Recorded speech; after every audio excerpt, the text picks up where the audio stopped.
राजा विक्रमादित्य अक्सर सोचते थे कि एक आदर्श राजा बनने के लिए क्या केवल प्रजा को खुश रखना ही पर्याप्त है या कुछ और भी है जिसे वे समझने से चूक रहे हैं। एक दिन राजा ने अपना राजसी वेश त्याग कर सामान्य वेश धारण किया और अकेले ही अपने राज्य के एक घने जंगल की ओर निकल पड़े। वहां उन्हें एक बूढ़े साधु मिले जो एक वृक्ष के नीचे तपस्या कर रहे थे। साधु की आंखों में दिव्यता और चेहरे पर गहरी शांति थी। राजा ने सोचा कि यह संत उनकी जिज्ञासाओं का उत्तर दे सकते हैं। राजा ने साधु के पास जाकर विनम्रता पूर्वक प्रणाम किया और कहा, हे गुरुदेव, मैं आपका शिष्य बनना चाहता हूं, कृपया मुझे ज्ञान दें। साधु ने अपनी आंखें खोली और मुस्कुराते हुए कहा, हे राजन, ज्ञान पाने के लिए पहले यह समझना जरूरी है कि आप किस चीज की तलाश कर रहे हैं। राजा ने उत्तर दिया, मैं यह जानना चाहता हूं कि एक राजा का सबसे बड़ा कर्तव्य क्या है। क्या मेरा धर्म केवल प्रजा का पालन पोषण करना है या कुछ और भी है जो मैं नहीं देख पा रहा हूं। साधु ने राजा को जंगल के बीच स्थित एक गुफा में जाने को कहा।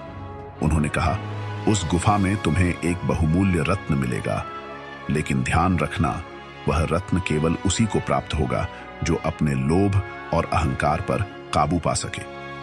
राजा गुफा के अंदर गए और उन्होंने देखा कि वहां चारों ओर चमचमाते रत्न बिखरे हुए हैं, लेकिन जैसे ही उन्होंने एक रत्न उठाने की कोशिश की, रत्न गायब हो गया।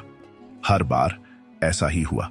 अंततः उन्होंने अपनी आंखें बंद की और अपनी इच्छा को त्यागते हुए केवल अपने कर्तव्य के बारे में सोचना शुरू किया।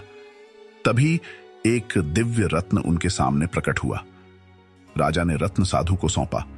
साधु मुस्कुराए और कहा, तुमने अपनी पहली परीक्षा पास कर ली, अब दूसरी परीक्षा के लिए तैयार हो जाओ।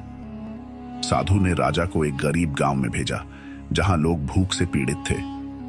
राजा ने वहां जाकर अपनी शाही शक्तियों का उपयोग किए बिना उनकी मदद करने का वचन दिया। उन्होंने गांव वालों के साथ खेतों में काम किया, पानी लाया और उनकी समस्याओं को समझा। कुछ ही समय में गांव में खुशहाली लौट आई। जब राजा लौटे तो साधु ने कहा, तुमने अपनी शक्ति और धन का प्रदर्शन किए बिना उनकी सेवा की, यही सच्चा धर्म है। अंत में साधु ने राजा को एक गहरी झील के पास ले जाकर कहा, इस झील में झांको और बताओ कि तुम क्या देखते हो।